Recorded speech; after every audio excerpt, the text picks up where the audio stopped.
Tiniyak ng Malacanang na kasulukuyang sinusuri ang iba't ibang probisyon sa 2025 General Appropriations Act upang matiyak ang pagsunod nito sa saligang batas. Ayon kay Executive Secretary Lucas Bersamin, masusing sinusuri ni Pangulong Ferdinand R. Marcos Jr. at ng kanyang gabinete ang panukalang pambansang budget upang masiguro na alinsunod ito sa konstitusyon at ang mga prioridad ng pamahalaan, lalo na ang mga legacy program nito ay napopondohan ng tama. Binigyang diin ng kalihim na batid ng Pangulo ang pangailangan na maging maingat na paggastos at tamang pagpoprograma ng limitadong fiscal resources ng bansa.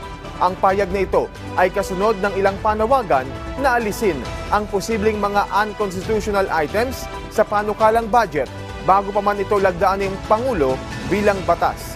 Sa kabila ng mga batikos, na natiling positibo ang Malacanang na maipatutupad ang 2025 budget na alinsunod sa mga layunin ng administrasyon at naayon sa ligang batas.